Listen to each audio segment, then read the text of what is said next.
Peggy kemarin di label itu sebagai otak pelakunya, ya kan, pelaku intelektualnya yang bisa menggerakkan orang-orang yang tadi, gitu loh.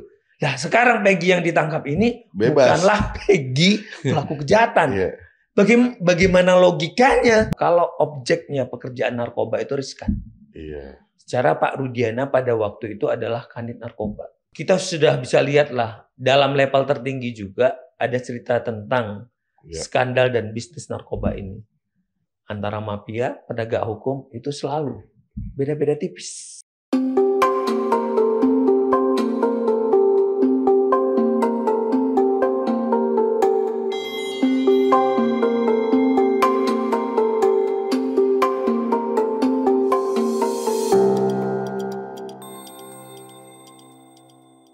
Oke, Assalamualaikum warahmatullahi wabarakatuh. Apa kabar Sobat Forum? Kembali ketemu bersama kami dalam program Forum Ngobdar, ngobrol bersama Darwin. Nah, kita sama-sama tahu pemberitaan terakhir terkait kasus pembunuhan Vina sudah membebaskan Peggy yang sebelumnya menjadi tersangka. Nah, berkaitan dengan hal tersebut, kita sudah kehadiran narasumber kompeten, yakni Abangda Dr. Azmi Saputra yang merupakan ahli hukum pidana dari Universitas Trisakti. Langsung saja kita sapa beliau. Apa kabar, Bang? Alhamdulillah, baik. Alhamdulillah, mantap. Mantap. Abang saya lihat ini mondar-mandir sana kemari, Bang. Mondar-mandir kayak roller coaster. Bang, ini kan terkait kasus Vina ya, Abang pasti bukan cuma ngikutin, tapi Abang mendalami ya. Kemarin udah divonis bebas, gimana Bang melihatnya, Peggy? Ya, ada beberapa catatan yang memang diperhatikan dari putusan. Sebenarnya itu adalah permohonan pra-peradilan. Permohonan pra-peradilan itu salah satunya objeknya adalah menguji tentang sah atau tidak sahnya penetapan tersangka. Melalui putusan kemarin, hakim telah memutuskan bahwa penetapan tersangka tidak sah. Kenapa penetapan tidak sah? Berarti ada sesuatu yang dilihat oleh hakim berupa pelanggaran hukum acara secara formalnya. Berarti apa yang memungkinkan, misalnya apakah ada dokumen alat bukti yang tidak lengkap, yang tidak bersesuaian, apakah upaya paksa misalnya penangkapan, penahanan, penggeledahannya itu tidak sesuai dengan orangnya atau tindak pidana yang dituduhkan kepadanya gitu loh. Jadi dan bukti-bukti yang dianggap kurang cukup. Jadi ini adalah salah satu mekanisme Prapit itu untuk memperjuangkan hak konstitusional warga yang sedang berbenturan dengan hukum. Jadi diujilah melalui mekanisme pra-peradilan. Selain itu juga pra-peradilan itu adalah bagian daripada untuk mengkoreksi. Jadi kalau ada penyelenggara negara dalam hal ini aparatur kepolisian, kejaksaan ataupun KPK katakanlah yang mempunyai upaya-upaya paksa, hak upaya paksa tadi itu dapat diajukan melalui pra-peradilan. Jadi diajukan oleh permohonan oleh orang yang melakukan katakan sebagai pemohon yang dirugikan hak hukumnya dan akhirnya diuji dalam suatu peradilan. Masing-masing pihak diberikan kesempatan untuk mengajukan bukti-bukti secara formal. Bahwa ini penangkapan kami sudah sesuai dengan prosedur, penahanan kami sudah sesuai prosedur. Kalau itu tidak sesuai, maka disinilah bagian daripada pengkoreksiannya. Oke. Nah, kuasa hukum Peggy sendiri sempat menyatakan bahwa Polda Jabar malu nih atas proses ini gitu ya. Abang melihatnya seperti apa, Bang? Ya pasti ya kalau kita lihat karena memang rekam jejak digital itu ada ya. Betapa kita lihat awalnya secara perkara ini sudah 8 tahun. Iya, udah lama ya. 8 tahun kok perkaranya tidak duduk. Kok masih bisa digoyang begitu kan gitu loh. Terus beberapa kali Humas Polri ataupun Humas katakanlah Polda Jabar itu meyakini bahwa apa yang dia tangkap ini adalah orang yang benar. Loh, kenyataannya ini seperti error in persona. Salah orang bahwa Peggy yang dimaksud bukanlah Peggy yang ikut terlibat dalam kejahatan kasus Vina.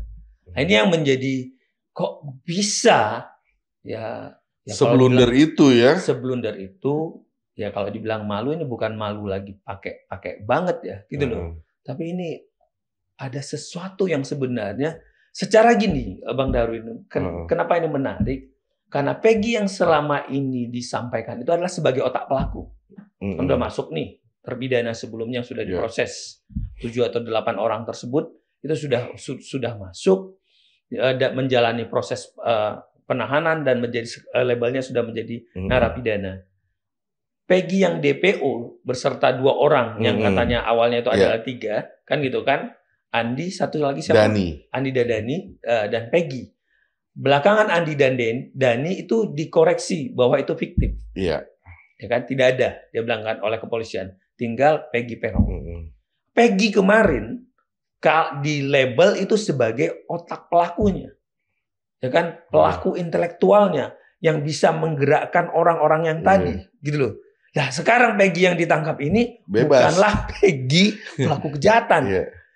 Bagaimana logikanya? Gitu loh. Kalau seseorang dikatakan sebagai otak pelaku pembunuhan, kejahatan ataupun penganiayaan yang berencana tadi, sekarang itu bukan orangnya. Jangan-jangan yang 7 orang ini juga nggak tahu apa-apa. Ini yang kita sedang berpikir, ya bisa-bisa nanti akan ada upaya hukum yang dilakukan oleh tim penasihat hukumnya nanti, atau ada advokasi baru lagi. Karena betapa goyahnya konstruksi perkara ini. 8 tahun masih bisa goyah. Nah, tadi Abang sempat menyinggung kan, ada DPU Dani dan Andi itu dihilangkan oleh Polda Jabar ya. Sementara Peggy sekarang divonis bebas gitu. Terus masyarakat kan bertanya-tanya, Bang, jadi siapa sebenarnya pelakunya ini? Nah, ini jadi tanda tanya yang besar. Berarti ada penyelidikan yang tidak disisir secara detail. Karena tidak disisir secara detail, berarti tidak terang. Kenapa tidak terang? Ada yang digelapkan, ada yang disembunyikan. Gitu loh. Sesuatu yang digelapkan atau disembunyikan, berarti kan dari awal ada yang disengaja. Ingin menutupi sesuatu, melindungi sesuatu, atau tidak mau diungkap oleh sesuatu. Gitu loh. Maka solusinya adalah polisi harus menarik ulang ke TKP ini, penyelidikan ulang. Dia cross check. Jangan-jangan ada saksi yang sebenarnya tahu tapi tidak dimintai keterangan. Dia sisir nih, mulai nih dari TKP kembali, ke rumah sakit kembali, CCTV kembali, persesuaian plat kendaraan motor itu coba susur. Masa nggak tahu nih ini motor siapa, milik siapa, nomor mesin siapa. Bahkan dalam berkas itu ada nomor polisi, kendaraan sepeda motor yang tidak ada nomor polisi. Ini kenapa? Kenapa tidak terungkap nih? Terus dari handphonenya, percakapan itu apa yang bisa ada komunikasi apa? Mereka kan menyita handphone para pelaku. Nah, di situ ada obrolan apa? Secara diduga katanya sudah direncanakan 3 minggu atau 1 bulan sebelumnya. Nah, ini kenapa tidak terungkap oleh kepolisian? Ini yang harus dilakukan, penyelidikan harus dari awal, Bang Darwin. Nah, waktu itu Polda Jabar terkesan buru-buru ya, Bang, terburu-buru menetapkan tersangka gitu ya, Peggy gitu ya. Ini kan kalau kita mengacu ke teori hukum ini bertolak belakang. Ada kalimat yang kami dengar di dalam teori hukum itu lebih baik membebaskan 1000 orang yang daripada menghukum 1 orang yang tidak bersalah gitu kan. Benar. Ini kan bertolak belakang nih, Bang. Abang melihatnya gimana, Bang? Ya, kita tidak bisa bilang ini mana telur dan ayam dulu. Ya kalau kata orang Medan ya kan, telur dulu apa ayam dulu atau telur dulu. Kira-kira karena sudah terjadi gitu loh. Tapi kalau kita menarik kasus Peggy ini ditetapkan tersangka kan di akhir Mei kemarin. Sekitar 20 minggu ketiga atau minggu keempat Mei sekarang ke Juli. Kira-kira 1,5 bulan. 2 bulan ya. Jadi ada tekanan publik, terus polisi tetap menyatakan ada pemberkasan, tetap juga menyatakan ada alat bukti yang kuat untuk tuduhan-tuduhan tersebut. Tapi tampaknya saksi yang dihadirkan dan alat buktinya itu tidak bersesuaian. Nah ya akhirnya itu tadi. Sayangnya kalau saja tim penyidik Polda tidak terburu-buru, kalau Brady tadi mengakui dari awal, memang buktinya belum lengkap atau buktinya belum sempurna, kami belum bisa menyusun kembali. Jadi jangan seperti yang tadi Bang Darwin bilang, jangan memaksakan diri untuk membuat status tersangka. Ya biarin aja mau ada desakan publik ya karena memang ingredientnya, komposisinya, bahan bakunya memang belum jadi, jangan maksakan diri untuk jadi nasi goreng, apalagi jadi rendang. Ya akhirnya begini, mau jadi bubur juga tanggung, nggak bisa. Mau jadi nasi goreng juga nggak, karena bumbunya nggak begitu mau dia letakkan label ini, ya kok komposisinya nggak ada, ingredientnya nggak ada gitu loh. Jadi tidak pernah bisa klik. Sesuatu yang tidak klik, tidak ada persesuaian antara keterangan saksi satu dengan saksi yang lain, persesuaian antara alat bukti dengan alat bukti yang lain. Lah, ya pasti goyang, pasti rubuh suatu ketika. Dan pada akhirnya tujuan hukum itu kan adalah kebenaran dan keadilan. Di saat akses informasi yang banyak seperti ini, masyarakat begitu terbuka, akhirnya netizen bisa mengumpulkan. Mau tidak mau ya, siapa yang mempunyai data, dialah menjadi pemenang. Betul. Nah, ini kan menjadi sebuah presiden buruk ya Bang, buat kepolisian gitu ya. Dalam konteks kasus ini, kacamata kami melihat sebegitu tidak profesionalnya polisi sampai terjadi hal seperti ini gitu ya. Mungkin nggak Bang, kalau ini terus berlanjut akan ada sanksi bagi kepolisian sendiri atau terkait oknumnya atau mungkin nggak ini berlanjut? Ya, semestinya secara internal akan ada evaluasi. Ini kan tindakan-tindakan unprofesional atau tindakan-tindakan penyimpangan atau melampaui batas kira-kira karena tidak berdasarkan katakanlah saintifiknya kurang, alat buktinya memang tidak cukup, kira-kira demikian gitu loh. Ya, tentu ini adalah menjadi satu PR ataupun satu evaluasi besar buat kepolisian.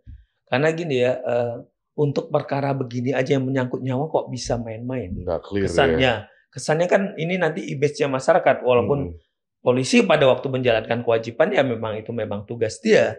Tapi begitu ada catatan-catatan begini, ya kadang masyarakat kan memberikan image nih, memberikan labeling gitu loh. Jangan-jangan karena dia memang punya keterbatasan ekonomi, karena rakyat seperti ini, ternyata ada diskriminasi, tampaknya asal-asalan dan segala macam gitu loh. Tidak secara profesional. Ini kan padahal hukum itu tidak boleh mendiskriminasi seperti itu, di mana polisi sedang ingin membangun kinerja yang terbaik, citra yang terbaik, tapi ini kok ada anak buah yang melakukan hal begini. Ya kembali tadi gitu loh, ini ada apa gitu loh, kenapa sih sampai terjadi begini? Saya takut ini ada bad cop dan good cop ya Bang. Ya, jadi kan di mana-mana ini sebenarnya terjadi. Jadi ini sebenarnya adalah apakah bemper, apakah kambing hitam dari para orang-orang yang katakanlah orang-orang pekerja bangunan ini misalnya. Padahal ada sesuatu yang sebenarnya diketahui. Yang ini sebenarnya ya kita kembali. Siapa polisi atau penyidik pertama yang memeriksa perkara ini? Tentu karena itu kejadiannya di Cirebon, kepolisiannya ada di Cirebon, pasti beliau-beliaunya pasti lebih tahu nih. Utang uang bisa dibayar, Bang.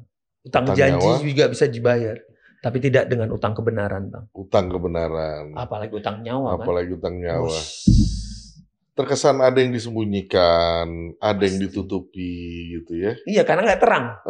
Kalau terang kan nggak jadi masalah. Bisa kita lihat, mau dibawa kemanapun, tahun pertama, tahun kedua, tahun ketiga, ya orangnya itu. Konstruksi perkaranya itu. Nah ini kok semakin kesini kok semakin melewat ke sana kemari nih, gitu loh. Semakin kesini semakin kemari ya. Iya.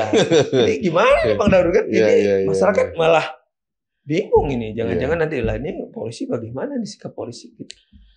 Nah ini kan publik semakin bertanya-tanya dan semakin menambah deretan Bang. Kejelekan dan keburukan aparat penegak hukum kita ya Bang. Kan dari sekian banyak kita pernah juga bahas ini di ini yang berbeda gitu ya. Publik semakin gelisah. Tidak percaya gitu ya, semakin gelisah gini. Ini apa yang harus dilakukan aparat kepolisian ini untuk agar mengembalikan kepercayaan publik yang semakin merasa tidak nyaman dan semakin tidak percaya dengan aparat penegak hukum kita, Bang? Ya, kalau katakanlah khusus kasus ini, kepolisian harus semakin terbuka nih. Buka seterang-terangnya, sejelas-jelasnya, segamblang-gamblangnya, cari motifnya, siapa yang ingin menutupinya, mau ngelindungi siapa, ya mau nggak mau. Catatan sebelumnya juga ada kan gitu loh. Polisi dalam kasus yang besar ya mau nggak mau untuk menyelamatkan institusi, ya polisi akan buka segamblang-gambangnya. Pernah ada satu kasus yang ditutupi, kita pernah lihat juga terjadi di kepolisian, ya kan? Bagaimana dimanipulasi, bagaimana CCTV dibilang rusak dan segala macam. Ya ini kembali lagi, ya ini supaya masyarakat merasa bahwa Anda clear, ya Anda tunjukkan dong dengan kinerja dan keterbukaan dan kejujuran seterang-terangnya. Ini adalah khusus dalam perkara katakanlah Pina Cirebon. Jadi ini adalah PR besar Polda Jabar, termasuk mungkin Mabes Polri, termasuk juga Kompolnas sebagai pengawas eksternal maupun pengawas internal Propam dan lain sebagainya. Ini adalah PR. Karena tidak bisa melepaskan begitu saja. Ini adalah satu mata rantai yang mau tidak mau membawa satu korps kepolisian, gitu loh. Di luar itu juga, gitu loh ya, katakanlah mau tidak mau kan SOP diperhatikan. Peraturan-peraturan Kapolri juga diperhatikan. Misalnya apakah ada perbedaan terhadap penanganan dalam kasus-kasus pembunuhan dengan kasus-kasus tindak pidana biasa. Jadi perkap-perkap ini, petunjuk-petunjuk ini harus juga disisir oleh kepolisian untuk berbenah. Jadi tata laksana. Jadi supaya anak buah yang mungkin SOP yang dianggapnya semua tindak pidana sama, itu tidak bisa gitu loh. Dalam kejadian-kejadian misalnya pembunuhan berencana, ini perlu misalnya saintifiknya, perlu pengujiannya, labnya segala macam. Karena ini seperti jebol semuanya gitu loh. Saintifik secara handphone enggak, saintifik mesin kendaraan enggak, saintifik tentang katakanlah katanya ada dugaan sperma lain sebagainya juga enggak, segala macam ini yang perlu diungkap sejak awal, yang terlalu banyak yang tidak terungkap. Dan ini sangat mencoreng wajah penegakan hukum kita kan ya, Bang? Pasti, karena ini bisa dibaca di ruang publik, jangan salahkan karena ini bisa dilihat secara publik. Tentu penilaian masyarakat secara publik juga terbuka untuk ini. Kita bisa lihat kan di medsos, komentarnya dan segala macam. Pada waktu polisi melakukan kewajiban dan berhasil, ya masyarakat juga memberikan apresiasi tentunya. Ya, jadi kita juga harus seimbang, waktu kepolisian melakukan satu kebaikan, suatu keberhasilan, ya diapresiasi. Karena memang itu adalah bagian dari tanggung jawabnya. Tapi kalau yang begini-begini, ini yang akhirnya yang udah nilainya tinggi kadang langsung bisa anjlok lagi gitu. Padahal mungkin Pak Kapolri sudah benar-benar maksimal, Pak Kapoldanya bisa maksimal. Bang, ini kan setelah Peggy dibebaskan kemarin, episode kan nggak berakhir sampai di sini, Bang. Tentu tidak. Kasus Pina Cirebon ini gitu. Tentu kan. tidak. Nah, kemudian what next, Bang? Setelah Peggy dibebaskan kemarin, selanjutnya apa episode berikutnya ini kalau menurut Abang? Kemungkinan akan banyak upaya hukum baru. Misalnya PK ya, kalaupun katakanlah sudah dalam tahap kasasi, maka hari ini mungkin akan banyak tim hukum yang mencoba menyusun, karena memang katakanlah teman-teman penasihat hukum atau advokat mulai nih melakukan advokasi gitu loh, untuk menunjukkan peran daripada fungsi penasihat hukum dan menguji peradilan kita ya, gitu loh kan. Tentu akan ditemukan novum dengan cara. Jadi apa yang memungkinkan pada waktu PK itu atau peninjauan kembali ditemukannya satu keadaan yang berbeda. Jadi ada keadaan baru. Artinya temuan baru ya. Keadaan baru tentunya ditopang dengan alat bukti baru yang belum diuji pada waktu itu. Nah, jadi ini coba masuk ini. Apakah kendaraan-kendaraan tadi itu adalah memang kendaraan yang dipakai siapa itu sebenarnya? Kok ada kendaraan nomor polisi, ada motor yang tidak ada nomor polisi? Nah, ini coba disisir nih. Memang ini adalah yang digunakan pada waktu itu atau bukan? Nah, tadi CCTV di antara perumahan kejadian itu ada nggak? Coba dilihat lagi, didetek. Toh kenapa tidak dibuka? Atau siapa sih yang berkunjung pertama misalnya ke rumah sakit dalam keadaan seperti apa? Itu wajahnya seperti apa orang yang berkunjung? Ini kenapa tidak digali oleh polisian? Dalam BAP tidak ada. Tiba-tiba disetel aja dengan keterangan para pekerja bangunan tadi. Nah, ini yang menjadi tanda tanya dalam kasus ini. Artinya kan dengan peninjauan kembali tadi PK yang Abang maksud, ini akan terus berlanjut ya Bang ya. Optimis nggak Bang? Ini akan menemukan apa ya? Siapa sebenarnya pelaku sesungguhnya? Ada apa sebenarnya di balik kasus ini gitu? Menurut saya kalau kita mau balik, karena memang katakan di awal, Pak Polisi Rudiana harus bersuara menurut saya. Pak Rudiana itu paling, karena beliau yang tahu dari awal. Beliau yang sempat memanggil orang, beliau yang juga bikin laporan, beliau yang sudah menyebutkan nama-nama itu, gitu loh. Jadi untuk meluruskan ini, yang pertama adalah Pak Rudiana Harus diletakkan itu. Kedua, kalaupun katakanlah tadi ada upaya hukum, bisa jadi ini semua tersangka atau terpidana, katakanlah terpidana ini bisa dibebaskan kembali. Kalau memang nyata-nyata mereka bukanlah pelaku sebenarnya.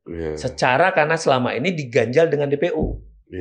Seolah-olah DPO itulah yang menggantung tema cerita, ya Anda adalah bumper. Tapi begitu DPO-nya yang nyata-nyatanya seolah-olah pelaku utama, bagaimana mungkin mens rea-nya ataupun ada kesatuan kehendak atau kesatuan fisik kita untuk melakukan pembunuhan berencana tadi, untuk menggerakkan orang-orang di bawah itu. Terus orang-orang itu bilang, lah kami nggak pernah kenal sama Peggy kok, kami tidak pernah digerakkan sama Peggy. Lah ini kan yang selama ini diklaim seolah-olah dengan tenaga bersama. Nah kalau 7 orang itu nggak kenal Peggy, berarti bukan mereka. Ini yang kita tanda tanya. Jadi tanda tanya besar. Begitu juga publik juga bertanya-tanya tuh, Bang. Kunci pertama adalah Pak Rudiana. Kalau Pak Polisi ini bisa cerita, ada sesuatu yang kita bilang tadi. Beliau harus terbuka. Ya, semua orang punya salah, semua orang punya keliru. Salah itu manusiawi, tapi mempertahankan kesalahan itu tidak. Bang, kita masuk ke pertanyaan terakhir, tapi ini agak ngeri-ngeri sedap nih pertanyaannya, Bang. Jangan ada yang ngeri-ngeri sedap lah. Bang, ada beredar di masyarakat, boleh dibilang kayak apa ya omongan masyarakat gitu. Kasus ini ada menutupi nama besar gitu ya.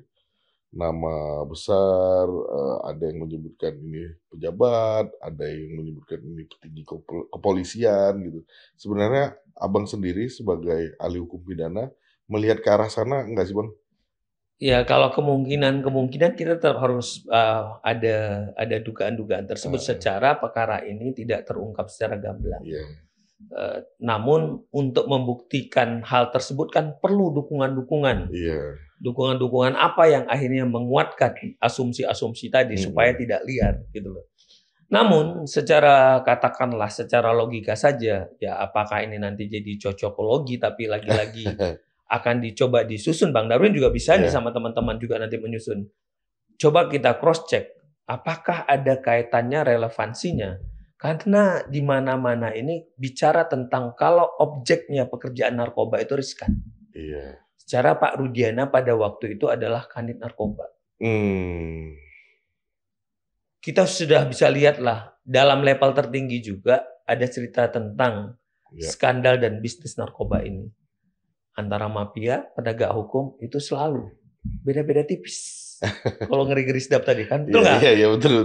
Habis dia tangkap, dia ambil barang bukti, dia lempar lagi ke agen A, ke agen B, segala macam. Nah, jangan-jangan ada di sini. Maka coba kita track record dulu apa yang sudah dilakukan lagi-lagi pada kapasitas Pak Rudiana sebagai kanit narkotika Polres pada waktu itu. Apakah ada hubungannya ini? Apakah ada yang dia tangkap? Apakah ada objek sesuatu, ya kan? Yang dia lempar ke zona tertentu yang akhirnya pangsa pasar orang terganggu atau keran bandar tertentu terganggu, gitu loh. Ya lagi-lagi kita mengundang ini Pak Rudiana ini lingkarannya siapa saja. Kalau memang itu tadi, ya bad cop and good cop itu selalu di mana ada. Artinya ya oknum itu selalu ada, Bang. Ya. Kalau saya sih oknum itu orang baik ya. Oknum itu orang baik ya. Karena kebanyakan jahat jadi bukan oknum lagi sih. Bang, kita sampai di penghujung. Kira-kira ada statement atau closing statement Abang yang bisa sampaikan ke masyarakat. Bagaimana seharusnya masyarakat melihat kasus ini gitu ya. Terus apa kira-kira yang harus dilakukan oleh kepolisian gitu atau ada hal lain yang ingin Abang sampaikan? Silakan Bang, kami kasih kesempatan. Ya, ini adalah sebuah kisah yang pada akhirnya ingin mendesain katakanlah peradilan sesat itu kan tidak bisa. Awalnya mungkin akan ada menuju kepada peradilan sesat karena perlahan satu persatu fakta itu terbantahkan. Konstruksi perkaranya tidaklah kuat gitu loh. Makna berikutnya adalah ya saatnya memang dunia yang sangat begitu terbuka sekarang, akses informasi yang begitu banyak. Jika rakyat ini bersatu, mau dalam satu tujuan bangsa inilah katakanlah apakah tujuan ingin menegakkan hukum, menegakkan kesejahteraan. Saya kira ini bisa kalau kita memang mau bersatu. Lagi-lagi nih masyarakat kita lah yang kita dorong supaya untuk terus cerdas, bersatu menggunakan teknologi informasi ini dengan baik gitu loh. Karena netizen inilah yang sekarang hari ini menjadi pengawas sebenarnya aparatur negara. Tinggallah media mengkonekkannya, mencoba menjadi katalisator, menjadi jembatan antara permasalahan dan solusi gitu loh. Di tengah-tengah itulah sebenarnya peran-peran media, peran-peran akademis dan segala macam untuk mensuarakan. Ya tujuannya itu tadi, kita tidak ada toleransi buat siapapun yang memang menyimpang, ya, yang menyimpang perbuatan tidak baik. Jadi tidak usah takut karena dalam hukum itu sebenarnya kalau kita menyampaikan sesuatu demi kebenaran, demi kepentingan umum, itu bukanlah pencemaran nama baik. Jadi ini yang kadang ditakutkan oleh masyarakat, ditakut-takuti dengan undang-undang ITE, ditakuti di segala macam. Jadi ada pasal yang menyatakan untuk itu. Jika itu demi kepentingan umum, jika itu untuk membela diri, ya kan? Kita orang mau menyampaikan kebenaran, kepentingan umum, sehingga sifat melawan hukumnya jadi hilang. Nah ini yang memang harus kita tanamkan, kita edukasi kepada masyarakat. Karena kan buat masyarakat kadang-kadang ada ini Bang, hukum itu cenderung tajam ke bawah tapi tumpul ke atas. Ada rasa takut buat masyarakat ketika pengen menyuarakan itu tadi. Ya sepanjang kita bersatu dan punya alat bukti untuk itu. Hari ini yakinlah, begitu masyarakat memegang katakanlah kamera, ada handphone, atau ada kamera media, itu kerjanya jadi beda. Coba lihatlah, di ruang publik itu aparatur. Kenapa? Ini menjadi satu bukti. Yang jadi repot itu kan kalau memang tidak ada terjadi sesuatu bukti, tidak ada segala yang untuk mendukung kebenaran yang dia tuduhkan. Nah, ini yang menurut saya masyarakat, yuk sama-sama kita hilangkan, katakanlah walaupun itu mungkin ada ya, kita tidak bisa pungkiri yang tadi tajam ke bawah, tumpul ke atas karena memang ya antara pemegang kekuasaan itu dekat juga dengan aparat penegak hukum, ada jual beli perlindungan dan segala macam ya hari ini masyarakat sipil yang harus bersatu. Kalau masyarakat sipilnya bersatu kuat. Kalau udah kuat kan nggak bisa goyah. Tentunya tidak boleh ada dusta di antara kita. Tidak boleh ada fitnah, kira-kira. Mantap, Bang. Sebelum kita bubar, kita ngopi dulu, Bang. Oh, ngopi kita dulu ya. Jadi ngopi, Bang. Jadi.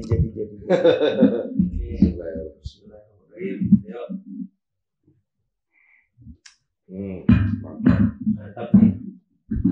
Saya kebagian bukan kopi nih, teh. Bang Asmi, makasih banyak udah mau berbagi, udah mau sharing. Apapun itu tadi bahasan kita. Saya yakin kita semua pasti berharap ini kondisi ini semakin membaik. Amin. Ya Bang. Mudah-mudahan aparat hukum kita dapat menguak misteri ini secara gamblang, terbuka dan transparan, sehingga yang benar itu tidak dipersalahkan, tapi yang salah benar-benar ditujukan ke permukaan, gitu Bang.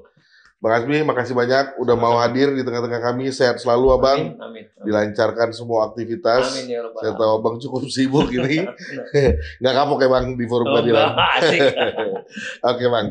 Oke Sobat Forum, itu tadi obrolan kami bersama Abangda Dr. Azmi Saputra, ahli hukum pidana Universitas Trisakti.